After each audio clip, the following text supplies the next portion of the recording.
ബ്രാൻഡിങ്ങിനാണ് നിങ്ങൾ കൂടുതൽ സമയം ചിലവഴിക്കേണ്ടത്. കാരണം ആ ബ്രാൻഡാണ് നിങ്ങളുടെ നിലനിൽപ്പ്.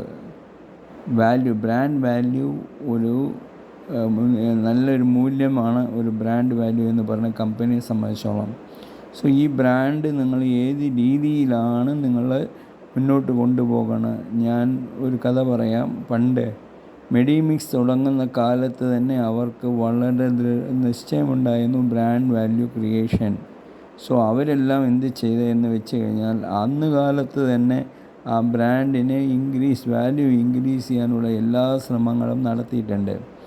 ചെറിയ തോതിൽ ആരംഭിച്ച മെഡിമിക്സിൻ്റെ ബ്രാൻഡ് വാല്യൂ ആരംഭിച്ചത് ഒരു സോഷ്യൽ സർവീസിലൂടെയാണ്.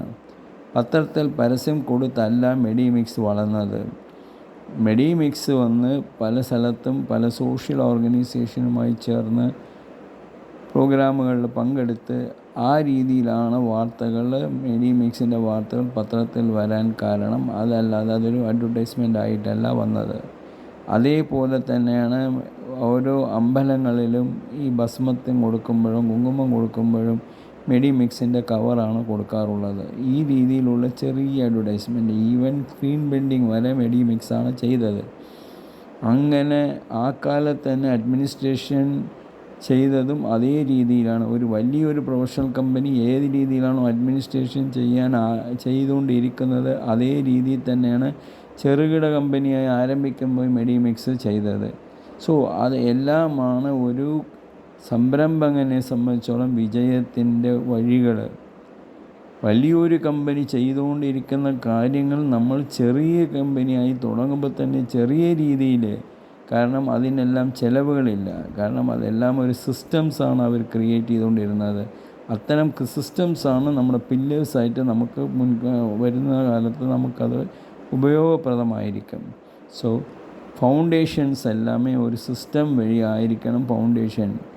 ഇപ്പോൾ നമ്മൾ പറഞ്ഞു കഴിഞ്ഞു, സെയിൽസിനെ സംബന്ധിച്ചോളം സെയിൽസും കാര്യങ്ങളെല്ലാം സെയിൽസ് ഹെഡ് നോക്കിക്കോളും. ആ രീതിയിൽ വരുമ്പോൾ നിങ്ങളെ സംബന്ധിച്ചോളം കമ്പനിക്ക് ഒരു പില്ലറായ സിസ്റ്റം ക്രിയേഷനാണ് നമ്മൾ നോക്കേണ്ടത്. ആ സിസ്റ്റം ക്രിയേഷൻ നമ്മൾ വിജയഗാഥ സൃഷ്ടിച്ച പല കമ്പനികളുടെയും സിസ്റ്റത്തിന് നമ്മൾ അഡാപ്റ്റ് ചെയ്യാൻ ഇന്ന് കഴിയാൻ ടെക്നോളജിക്കൽ ഡെവലപ്മെൻ്റ് ഉണ്ട്. അതുകൊണ്ട് തീർച്ചയായിട്ടും ഒരു ടെക്നോളജിക്കൽ ഡെവലപ്മെൻറ്റ് നിങ്ങൾക്ക് ഉപയോഗിച്ചുകൊണ്ട് തന്നെ അത് പെട്ടെന്ന് തന്നെ ഒരു സിസ്റ്റം ക്രിയേറ്റ് ചെയ്യാനുള്ള എല്ലാ സംവിധാനവും ഇന്ന് നമുക്ക് നടത്താൻ പറ്റും. ആ രീതിയിൽ വരുമ്പോൾ തീർച്ചയായിട്ടും സെയിൽസിൻ്റെ കാര്യത്തിൽ നിങ്ങൾ ഒരു ശ്രദ്ധ ചെലുത്തണം.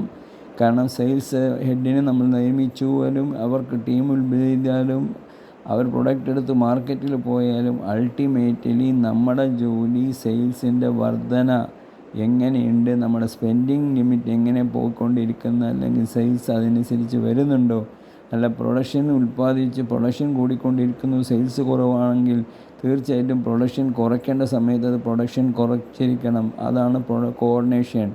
അതിനാണ് നമ്മൾ കാലത്തൊരു മീറ്റിംഗ് വിളിക്കുന്നത്. സെയിൽസ് ഹെഡിനെയും മറ്റ് ഉള്ള എല്ലാ ഇതര ഡിപ്പാർട്ട്മെൻറ്റ് ആളുകളെയും വെച്ച് കാലത്തൊരു 10 മിനിറ്റ് മീറ്റിംഗ് നടത്തുമ്പോൾ അവർ തമ്മിലുള്ള പ്രശ്നങ്ങൾ എന്തുണ്ടെങ്കിലും അത് പരിഹരിക്കാൻ കഴിയും. ഫോളോ അപ്സ് എന്തുണ്ടെങ്കിലും ഫോളോ അപ്പ് ചെയ്യാൻ പറ്റും.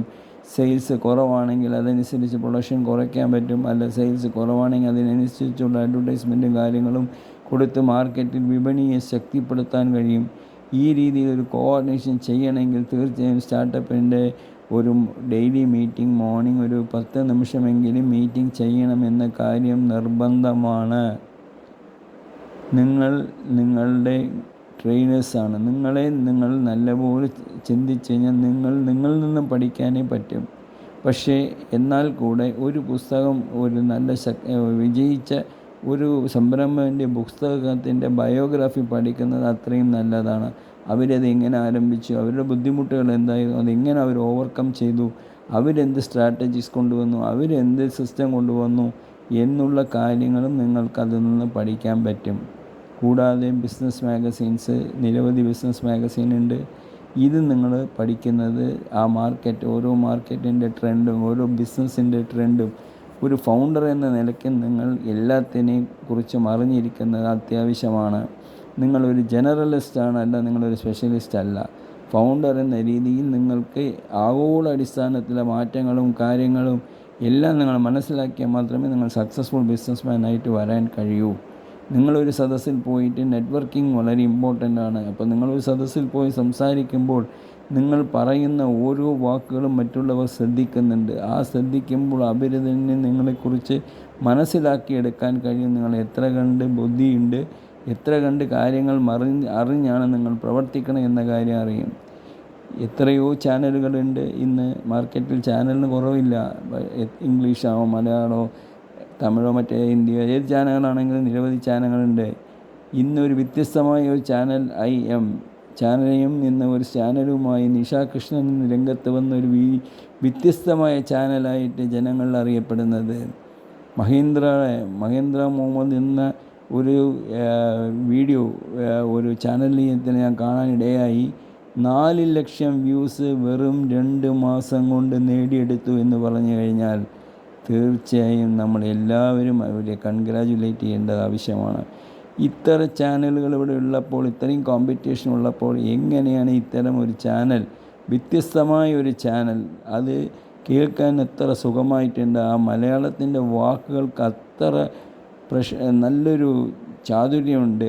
ആ മലയാള ഭാഷയുടെ രസിക്കാൻ നമുക്ക് കഴിയുന്നുണ്ട്. ഈ ഭാഷയുടെ ശരിയായ മലയാള ഭാഷ ഉപയോഗിച്ചുകൊണ്ട് അവർ സംസാരിക്കുമ്പോൾ അത്ര സുഖകരമായിട്ടുണ്ട്. ആ കഥ കേട്ടിരിക്കുന്നത് 4 ലക്ഷം വ്യൂസാണ്. അത് മഹീന്ദ്ര കമ്പനിയുടെ തുടക്കമല്ല, അല്ലെങ്കിൽ മഹീന്ദ്ര കമ്പനിയുടെ ജീവചരിത്രമല്ല പറഞ്ഞിരിക്കുന്നത്. ആ ആനന്ദ് മഹീന്ദ്രയെക്കുറിച്ച് ജനങ്ങൾക്കുള്ള തെറ്റിദ്ധാരണകൾ നിറയെ ഉണ്ടെങ്കിലും അതിൽ നിന്നൊരു വ്യത്യസ്തമായ ഒരു ചിന്താഗതിയാണ് ഇന്നത്തെ ഈ വീഡിയോ എന്നിൽ കൊണ്ടുവന്നിരിക്കുന്നത്. 17,000 കോടി ആസ്തിയുള്ള മഹീന്ദ്ര അയാളുടെ മറ്റൊരു വശം ചിന്തിക്കുമ്പോൾ അയാൾ എളിമയായിട്ടാണ് ജീവിച്ചുകൊണ്ടിരിക്കുന്നത്. ആ 17,000 കോടി അയാൾ ഉണ്ടാക്കുന്ന പൈസകൾ പാവപ്പെട്ടവർക്ക് എത്തുന്നു. പാവപ്പെട്ടവരുടെ അവരുടെ കണ്ണ് പാവപ്പെട്ടവരുടെ അടുത്താണ് പോകുന്നത്, അല്ലാണ്ട് പണക്കാരുടെ അടുത്തേക്കെല്ലാം നീങ്ങിയിരിക്കുന്നത്. ആ ഓരോ ട്വിറ്ററിലും പാവപ്പെട്ടവരെ കണ്ടുപിടിച്ച് അവർക്ക് സഹായിക്കാണ് ആനന്ദ് മഹേന്ദ്ര ശ്രമിച്ചിരിക്കുന്നത്. ജീവിക്കുന്ന വീട് പോലും പഴയ വീട്ടിലാണ് ജീവിക്കുന്നത്. താൻ ഉപയോഗിക്കുന്ന കാറും തൻ്റെ കമ്പനി ഉണ്ടാക്കുന്ന കാറാണ്.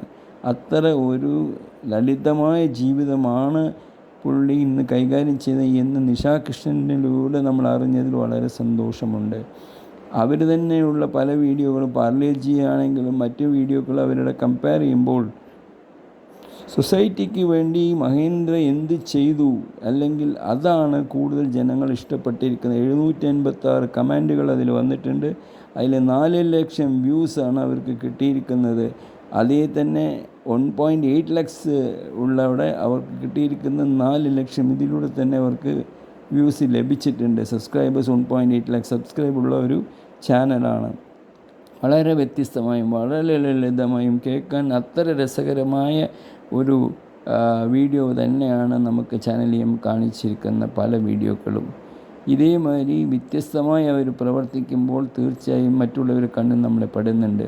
സോ അത് മനസ്സിലാക്കിക്കൊണ്ട് ഒരു സ്റ്റാർട്ടപ്പ് ഫൗണ്ടർ എന്ന നിലയ്ക്ക് നിങ്ങൾക്കെന്ത് വ്യത്യസ്തമായി ചെയ്യുമെന്ന് ആലോചിച്ചുകൊണ്ട്, അല്ലെങ്കിൽ ഇത്തരം വീഡിയോകൾ കണ്ട് മറ്റുള്ളവരുടെ ജീവിതകഥ നിങ്ങൾക്കൊരു ഇൻസ്പിറേഷനായി തീരട്ടെ എന്ന് മാത്രമേ ഞാൻ പറയുന്നുള്ളൂ. എൻ്റെ വാക്കുകൾ അവസാനിപ്പിക്കുന്നു. നന്ദി, നമസ്കാരം.